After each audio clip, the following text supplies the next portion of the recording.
अस्सलामुअलैकुम दोस्तों, inside by Mauzam Fakhar में खुश आमदीद। नेतन्याहू बाज आ जाओ। पाकिस्तान की सफारतखाने और पाकिस्तान की सफ़ीर को अगर निशाना बनाया इसराइली जंगी तैयारों की तरफ से तो नताइज भुगतना होंगे। पाकिस्तान की तरफ से कल तेहरान में होने वाली बमबारी के बाद अमरीका और दोस्त ममालिक को वाज़ेह तौर पर यह तंबी इसराइल के लिए जारी कर दी गई है और इसराइल के हवाले से दोस्त ममालिक और अमरीका को आगाह कर दिया गया है कि नेतन्याहू को पट्टा डाल के रखा जाए, क्योंकि अब अगर पाकिस्तान के किसी भी अहम मरकज को निशाना बनाने की कोशिश की गई या पाकिस्तानी सफीर या पाकिस्तानी सफारती अमले को किसी तरह का कोई भी नुकसान पहुंचा तो तेल अवीव हमारी रेंज से बाहर नहीं है। पाकिस्तान की तरफ से यह रद्द-ए-अमल इनफैक्ट तेहरान में पाकिस्तानी सफारतखाने और पाकिस्तानी सफीर की रिहाइशगाह के करीब इसराइली तैयारों की तरफ से की जाने वाली बमबारी के बाद सामने आया है। पाकिस्तानी सफीर और पाकिस्तानी सफारतखाने की इमारतों के करीब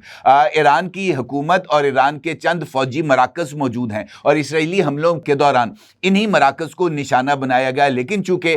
ये जो मराकज़ हैं पाकिस्तानी सफारतखाने और पाकिस्तानी सफीर की रिहाइशगाह के बिल्कुल सामने वाक़े हैं, तो फिर यकीनी तौर पर इन हमलों के असरात पाकिस्तानी सफारतखाने और पाकिस्तानी सफीर की रिहाइशगाह के ऊपर भी मुरतब हुए। हमलों के बाद जो शॉक वेव्स पैदा हुई उससे सफारतखाने और सफीर की रिहायशी इमारत को यकीनी तौर पर जो है वो नुकसान पहुंचा है। ये जो खबर है और ख़ासतौर पर पाकिस्तान का रद्द-ए-अमल, ये दो वजूहात की बुनियाद पर बहुत ज़्यादा अहमियत का हामिल है। उसमें से पहली वजह, कल बाज़ाब्ता तौर पर अमरीकी हुकूमत की तरफ से इस बात की तस्दीक कि पाकिस्तान ईरान और अमरीका के दरमियान सीज़ फायर और सालिसी के लिए कोशिशें कर रहा है और पाकिस्तान के हवाले से अमरीकी सदर के जो खुसूसी नुमाइंदा हैं बराए मशरिक़ वुस्ता स्टीव विटकॉफ ने अमेरिकन प्रेसिडेंट डोनाल्ड ट्रंप की ज़ेर सदारत अमरीकी काबीना के इजलास में अब तक की पेशरफ्त से अमरीकी काबीना को आगाह किया और स्टीव विटकॉफ ने वाज़ेह तौर पर इस बात का इजहार किया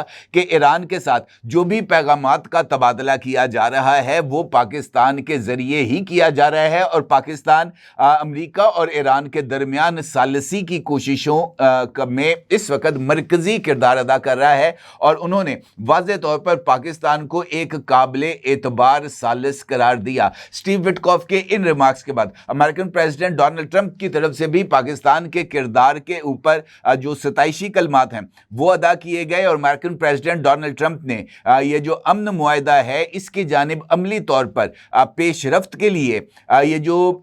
ईरान का इंफ्रास्ट्रक्चर है ख़ासतौर पर ऑयल, गैस और इलेक्ट्रिसिटी का, इसको निशाना ना बनाने की जो डेडलाइन है उसकी मुद्दत में मजीद 10 रोज़ की तौसी कर दी है, यानी इसको 6 अप्रैल तक इसकी तौसी कर दी गई है। और इस दौरान अमेरिकन प्रेसिडेंट डोनाल्ड ट्रंप ने वाज़ेह तौर पर मीडिया के साथ गुफ्तगू करते हुए इस बात का इजहार किया है कि इस अरसे के दौरान ईरान के साथ किसी भी तस्फीए तक पाकिस्तान के जरिए पहुंचने की कोशिश की जाएगी। जो दूसरी खबर है उसका ताल्लुक ईरानी इंटेलिजेंस से है। ईरानी इंटेलिजेंस के हवाले से खबर सामने आई है और 3 इंटेलिजेंस रिपोर्ट्स है जो ईरानी इंटेलिजेंस के ने पाकिस्तान के साथ शेयर की गई हैं। उसमें पहली रिपोर्ट में कहा गया है कि ईरानी बलोचिस्तान और सीस्तान से पाकिस्तान के खिलाफ फॉल्स फ्लैग ऑपरेशन हो सकता है जो कि पाक ईरान ताल्लुकात को ख़राब करने की कोशिश है। यानी वो ये कह रहे हैं कि सीस्तान या बलूचिस्तान से किसी भी तरीके से पाकिस्तानी बलूचिस्तान या पाकिस्तान के अंदर कोई ऐसी कार्रवाई की जा सकती है जिसमें ईरानी सरजमीन का इस्तेमाल हो और यकीनी तौर पर अगर ईरानी सरजमीन इस्तेमाल होती है उन हमलों में जो कि फॉल्स फ्लैग होंगे तो उसके नतीजे में यकीनी तौर पर एक जानिब ये जो सालसी की कोशिशें हैं वो मुतासर होंगी और उसके साथ साथ पाक ईरान ताल्लुकात के ऊपर भी ज़रब पड़ेगी। जो ईरानी इंटेलिजेंस है उसने वाज़ेह तौर पर इस बात का इजहार किया है कि अगर इस तरह की कोई भी कार्रवाई होती है तो उसे ईरान की हुकूमत, पासदाराने इनकलाब या ईरानी फ़ौज की तरफ से किसी तरह की कार्रवाई ना समझी जाए। और इसके साथ साथ ईरानी इंटेलिजेंस ने इस बात की तवक्को का भी इजहार किया है कि ईरानी हुकूमत और ईरानी फ़ौज वो भी उनके साथ भी ये जो इंटेलिजेंस है इसको शेयर कर दिया गया है और वो अपनी बॉर्डर सिक्योरिटी को और ज़्यादा टाइट भी कर रहे हैं। इसके साथ साथ पाकिस्तान को सऊदी अरब के लिए भी एक पैगाम दिया गया है और कहा गया है कि मुमकिना एक false flag operation Saudi Arabia के खिलाफ भी हो सकता है और मक्का मुकरमा और मदीना मुनव्वरा पर मिसाइल फायर करने के हवाले से भी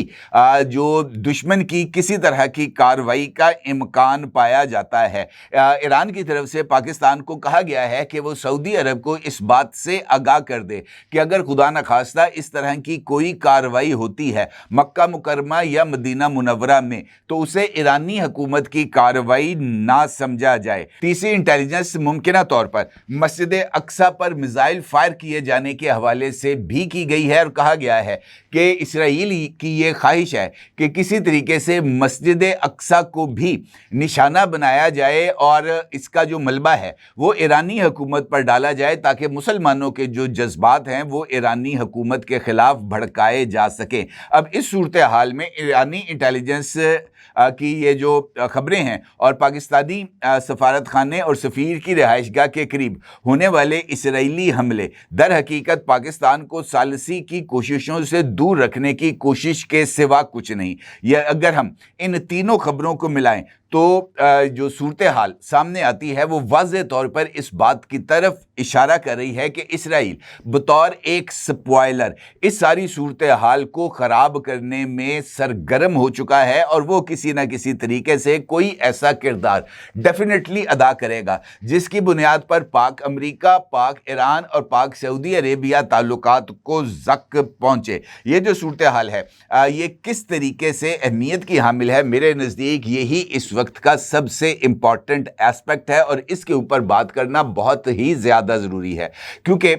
जिस तरह मैंने आपसे गुजारिश की है कि इस वक्त पाकिस्तान, तुर्किया और मिस्र ये तीन ममालिक ऐसे हैं जो कि ईरान और अमेरिका के दरमियान जो जंग बंदी है और एक वसीउल बुनियाद मुआहदा वो कराने की संजीदा कोशिशें कर रहे हैं। तुर्की के प्रेसिडेंट जनाब रजब तैयब उर्दवान ने वाज़ेह तौर पर जीसीसी कंट्रीज़ के लिए भी एक पैगाम भेजा है और उन्होंने अपने इस पैगाम में वाज़ेह किया है कि मिडिल ईस्ट को इस सारी सूरत हाल में ईरान के खिलाफ जंग में कूदने से गुरेज करना चाहिए और उन्होंने मशवरा दिया है कि इनफैक्ट ये जो जाल इस वक्त फैलाया जा रहा है ये हमें ईरान के खिलाफ उकसाने के लिए फैलाया जा रहा है ताकि इसराइल जो है वो इस सारी सूरत हाल से बाहर निकल सके। अगर हम हालिया दिनों में देखें तो चंद ऐसी खबरें सामने आ रही हैं जहां पर वाज़ेह तौर पर इस बात का इजहार किया गया है कि इसराइल के अंदर भी जो सूरत हाल है वो किसी तरीके से भी उसको हम एक मुतवाज़न सूरत हाल नहीं कह सकते और जो ईरानी मिसाइल्स फायर किए जा रहे हैं इसराइल के ऊपर वहाँ पर इसराइल में जो तबाही के मनाज़र हैं वो यकीनी तौर पर देखने से ताल्लुक़ रखते हैं। अगरचे इसराइल ने जो है वो मीडिया बैन आयद कर रखा है इसराइल के अंदर सोशल मीडिया पर और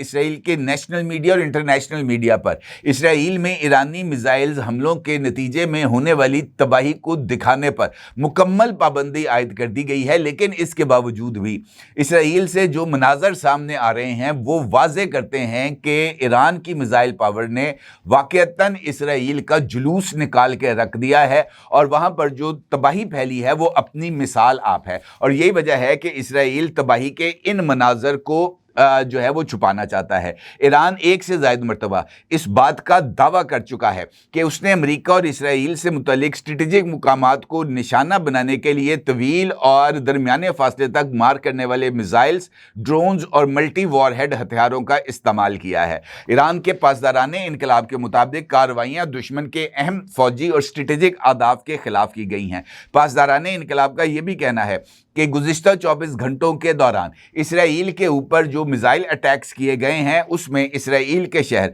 अशदूद में ऑयल स्टोरेज टैंक और डिपो को निशाना बनाया गया है। ईरान के मुताबिक खित्ते में मौजूद अमरीकी फ़ौजी तनसीबात भी हमलों की जद में आई हैं जिनमें कुवैत के अली अल सालिम और अल अदीदी बेसेस, मुत्तहिदा अरब अमारात का अल जुफ्रा एयर बेस और बहरीन में वाक़े शेख ईसा बेस शामिल हैं। ईरानी हुकाम ने हमलों को दुश्मन के खिलाफ जवाबी कार्रवाई करार दिया है और इसका जिक्र किया गया है कि जनाब अगर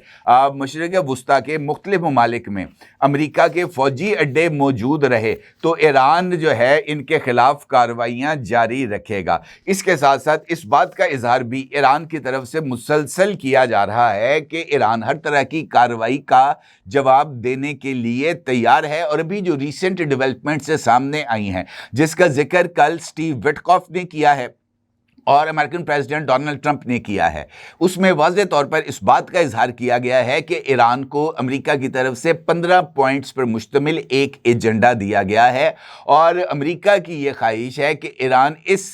जो शराइत हैं इन शराइत को तस्लीम कर ले। ईरान की तरफ से अगरचे ऑफिशियली हुकूमत पाकिस्तान को अमेरिका की तरफ से दी जाने वाली जो 15 निकाती एजेंडा है उस पर हतमी जवाब मौसूल नहीं हुआ, लेकिन जो भी ईरानी मीडिया के जरिए खबरें सामने आ रही हैं उसमें ईरान की तरफ से अमेरिका के इस 15 पॉइंट्स को ना सिर्फ मुस्तरद किया गया है बल्कि ईरान का ये मानना है कि वो जो है वो अपने जो 6 नकात उन्होंने तैयार किए हैं वो उसी के ऊपर बातचीत करेंगे। और ईरान की तरफ से कल जो अमेरिकन प्रेसिडेंट डोनाल्ड ट्रंप की मीडिया टॉक सामने आई थी उस पर रद्दमल देते हुए ये बात कही गई है कि ईरान किसी भी तरीके से अमेरिका को इस खित्ते से जो है वो निकलने नहीं देगा जब तक ईरान की जो 4 बुनियादी शराइत हैं उनको तस्लीम नहीं किया जाता। तो इसका मतलब ये है कि इस निगोशिएशनल फेज से पहले भी बहुत कुछ ऐसा होना बाकी है जिसकी तवक्को अभी शायद हम या उसका अभी हम सही इदराक नहीं कर पा रहे। मुझे ऐसे लगता है कि इन मुज़ाकरात के हवाले से जो इब्तदाई सूरत हाल थी उसमें इस बात की उम्मीद की जा रही थी कि इस मामले को जल्द अज जल्द समेटा जाएगा और बहुत जल्द बराह रास्त मुज़ाकरात अमेरिका और ईरान के दरमियान हो जाएंगे। लेकिन मुझे जो अभी डेवलपमेंट से सामने आ रही हैं उनकी मौजूदगी में इस बात के इम्कानात नज़र नहीं आ रहे। और जिस तरीके से आपको मालूम है, जो मेरे इनसाइट देखने वाले रेगुलर व्यूअर्स हैं वो इस बात से बखूबी आगाह हैं कि मैं मुसलसल इसराइल के हवाले से अपनी इस राय का इजहार करता आ रहा हूं कि इसराइल एक स्पॉइलर है और वो इस पीस प्रोसेस के रास्ते में भी रुकावटों को क्रिएट करेगा। और उसका सबूत इसराइली वज़ीर आज़म नेतन्याहू की तरफ से इस ऐलान की सूरत में सामने आया है, जिसमें इसराइल का ये मानना है कि अगर अमेरिका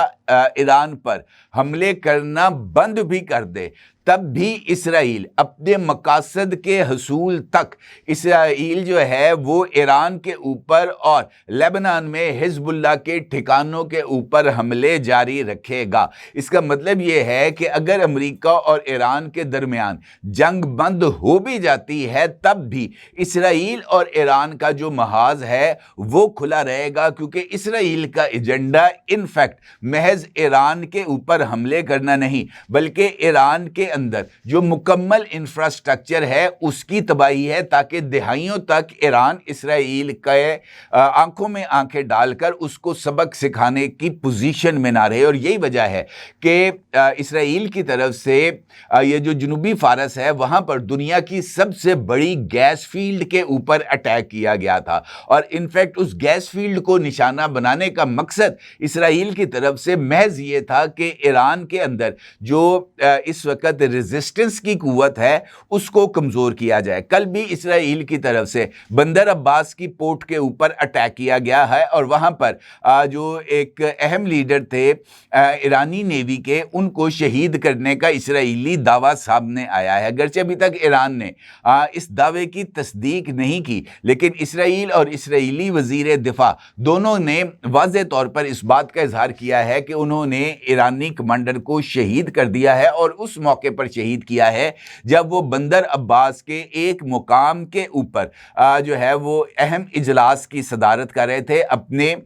फौजी कमांडर्स के हमरा। तो इसका मतलब ये है कि इसराइल के पास उस मीटिंग और उस मीटिंग में शरीक होने वाले तमाम अफराद के कोऑर्डिनेट्स मौजूद थे और इसी इंफॉर्मेशन की बुनियाद पर इसराइल की तरफ से ये अटैक किया गया। अब जिस तरीके से नेटवर्क इसराइल का ईरान के अंदर मौजूद है, तो उस नेटवर्क की मौजूदगी के अंदर ये जो इंटेलिजेंस शेयरिंग की गई है पाकिस्तान के साथ, ये ज़्यादा दुरुस्त महसूस होती है, इस वजह से कि ईरान इस वक्त एक जानिब वॉर फ्रंट के ऊपर मसरूफ़ है और उसके साथ साथ वो इंटरनली जो इसराइली एजेंट्स हैं उनके ख़िलाफ़ मौसर कार्रवाई करने की पोजीशन में नहीं है। क्योंकि अगर आप महाज़े जंग पर होंगे तब ऐसी सूरत हाल में अंदरूनी तौर पर मौजूद ब्लैक शीप्स को ट्रैक करना मुश्किल हो जाता है, और यही वजह है कि जो ईरान के अंदर इसराइली कार्रवाइयाँ हैं वो बदस्तूर बढ़ती चली जा रही हैं, और इसी वजह से ये जो इंटेलिजेंस शेयरिंग की गई है पाकिस्तान के साथ उसकी अहमियत बन जाती है। इसी तरीके से ये जो पाकिस्तानी सफारत खाने के ऊपर और पाकिस्तानी सफ़ीर की रिहाइशगाह के करीब जो अटैक्स हैं, ये भी इनफैक्ट पाकिस्तान के लिए ही एक पैगाम था कि पाकिस्तान इसराइली मकासद के रास्ते में रुकावट ना बने, क्योंकि ये जो मरकज़ हैं ये आज के तो वहाँ पर मौजूद नहीं है, और ना ही पाकिस्तानी सफारत खाना और पाकिस्तानी सफ़ीर ने अभी चंद रोज़ कबल ही वहाँ पर रिहाइश इख्तियार की है। पाकिस्तान का सफारत खाना और पाकिस्तानी सफ़ीर की ऑफिशियल रिहाइशगाह वहाँ पर तवील अरसे से मौजूद है। लिहाजा ख़ास तौर पर ऐसे मौके पर जब से जंग को 26-27 दिन गुजर चुके हैं, ये हमला 26-27 दिन में नहीं किया गया, अब किया गया जानते बूझते कि पाकिस्तानी सफारत खाने की बिल्डिंग या पाकिस्तानी सफ़ीर की रिहाइशगाह इन हमलों से मुतासर हो सकती है। ये हमले करना इनफैक्ट पाकिस्तान को यही पैगाम देना था कि वो अपने आप को सालिसी के अमल से बाहर कर ले। और इसका दूसरा सबूत हमें इंडियन जो फॉरेन मिनिस्टर हैं सुब्रमण्यम जयशंकर, उनकी स्टेटमेंट के जरिए सामने मिलता है, क्योंकि जो इंडिया और इसराइल है इसके जो ताल्लुकात हैं ये किसी से ढके छुपे नहीं हैं। ईरान पर हमले से महज 24 घंटे कबल जो इंडियन प्राइम मिनिस्टर है उसने तेल अवीव का विजिट किया था, और ये मुमकिन नहीं है कि जिस तरह के ताल्लुकात इसराइल और इंडिया के हैं उनको इस मामले के बारे में आगाह ना किया गया हो इसराइल की तरफ से कि जनाब हमको कार्रवाई डालने लगे हैं। और उसके बाद जैसे ही पाकिस्तान की तरफ से मीडिएशन की कोशिशों का आगाज किया गया तो इंडिया के अंदर भी इस पर बहस का आगाज हुआ। इंडिया में भी जो इंडियन हुकूमत है उसकी परफॉर्मेंस के ऊपर और उसके इस सारे अमल में किरदार के ऊपर भी सवाल उठाए गए। कहा गया कि इंडिया जो है वो विश्व गुरु बनने की कोशिश कर रहा है, लेकिन हकीकत में दुनिया के अंदर इंडिया मुकम्मल तौर पर इररेलेवेंट हो चुका है। इंडिया ने अपने आप को दुनिया के में होने वाली जो अहम तरीन डेवलपमेंट्स हैं उससे आइसोलेट कर लिया है, और इंडिया ने इसराइल के ईरान पर किए जाने वाले हमले, जनाब आयतुल्लाह अली खामेनी की शहादत, जनाब अली लारेजानी की शहादत, और उसके साथ इंडिया में मशकों के लिए आए ईरानियन वेसल पर किए जाने वाले अटैक और उसके नतीजे में 100 से ज़ायद ईरानी सेलर्स जो कि निहत्ते थे उनकी शहादत के ऊपर भी इंडिया की तरफ से एक लफ्ज़ नहीं कहा गया। तो इनफैक्ट इंडिया ने अपने आप को ईरान के हवाले से इररेलेवेंट कर दिया, और यही वजह है कि जब प्रेशर बढ़ा तो जो इंडियन वज़ीर ख़ारजा है उसने पाकिस्तान को पीस ब्रोकर का नाम दिया और कहा कि जनाब पाकिस्तान जो है वो दलाली कर रहा है। ये लफ्ज़ उन्होंने इस्तेमाल किए पाकिस्तान के हवाले से, जिसके ऊपर ना सिर्फ पाकिस्तान बल्कि दुनिया भर से और ख़ुद इंडियन जो अपोजिशन बल्कि इंडिया की जो इंटेलिजेंसिया है उसकी तरफ से भी जयशंकर के इन रिमार्क्स के ऊपर शदीद तरीन रद्द-ए-अमल सामने आया, और ये बात कही गई कि जनाब आप तो किसी जोगे नहीं हैं, और अगर पाकिस्तान ये सब कुछ कर रहा है ताकि दुनिया में अमन आए, दुनिया के अवाम की ज़िंदगियों में सुकून आए, तो आपको इसके ऊपर इतराज़ क्या है। वो वक्त भूल गए जब आप रूस और यूक्रेन की जंग को रुकवाने के लिए कोशिशें कर रहे थे। उस वक्त इंडिया ने जो ब्रोकरी की थी या ब्रोकरी करने की कोशिश की थी उसके ऊपर आपको नदामत नहीं है, और आप अब जो है वो पाकिस्तान के ऊपर इतराज़ात करें। तो कहने का मतलब ये है कि सारी की सारी सिचुएशन एक इस अंदाज के साथ बुनी गई है जिसमें इंडिया और इसराइल दोनों मिलकर पाकिस्तान के ऊपर दबाव डालने की कोशिश कर रहे हैं, और यह हमला इसी सिलसिले की कड़ी थी। और यही वजह है कि पाकिस्तान की तरफ से ना सिर्फ फौरी बल्कि मौसर जवाब दिया गया है इसराइल को, और पाकिस्तान की तरफ से ये बात वाज़े तौर पर कही गई है कि अगर किसी पाकिस्तानी डिप्लोमेट या पाकिस्तानी सफारत खाने को नुकसान पहुंचा तो इसराइल को फौरी और बदतरीन तरीन जवाब दिया जाएगा। और दुनिया जानती है